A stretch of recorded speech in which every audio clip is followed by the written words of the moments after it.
لو انت طالب في ثالث ثانوي ادبي الفيديو ده ليك. لو انت طالب مكبر دماغك من الاحصاء قلت ان هلمها في اخر السنه وتلاقي الموضوع كبير، الفيديو ده ليك قوي وهيفيدك وهيغير تفكيرك.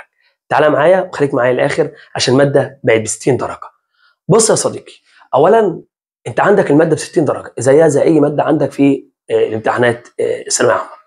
الماده يا باشا ان شاء الله باذن الله تعالى احنا ان شاء الله الفيديو اللي هنقوله ده هو موجه لثلاث انواع: طالب ما ذاكرش خالص، ما ضربش ايده في منهج، طالب تاني ذاكر بس ما حلش بايده، طالب تالت ذاكر وحل بس نسي القوانين ونسي المنهج، طالب رابع حل بس عاوز يعلم المسائل وعاوز يحل امتحانات شامله.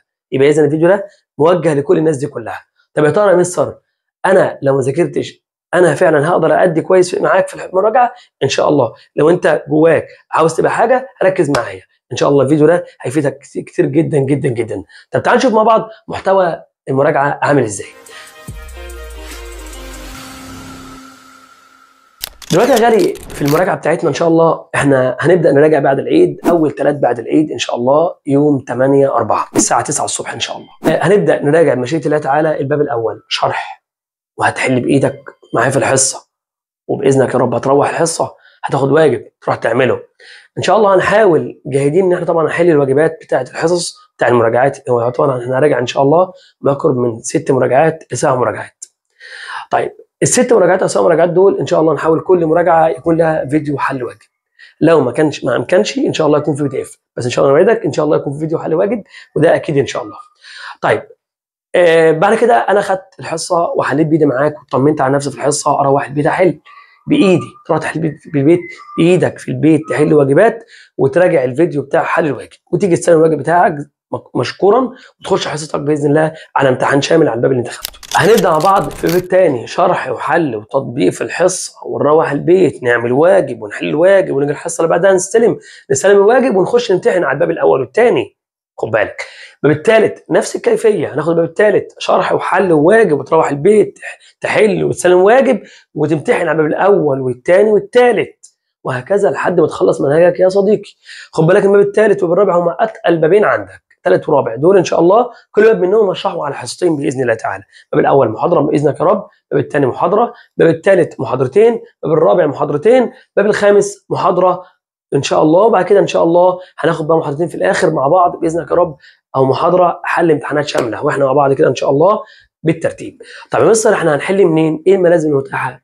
احنا عندنا ان شاء الله عاملين لك 3 ملازم ان شاء الله، باكج كده في 3 ملازم. طب محتوى ملازم ايه؟ تعال نشوف مع بعض محتوى ملازم. محتوى ملازم غيري ان شاء الله هيكون متاح في المكاتب، لو انت عاوز تحصل عليها باذن الله يا رب يعني ان شاء الله نسيب لك رقم تتواصل معاه. اولا انت هتلاقي في كتاب شرح، ده كتاب شرح ان شاء الله.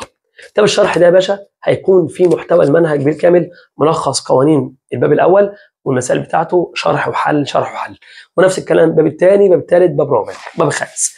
وبعد كده ملزمه الثانيه ملزمه الواجبات، احنا عاملين لك بفضل الله ملازم حلوه ان شاء الله هتعجبك.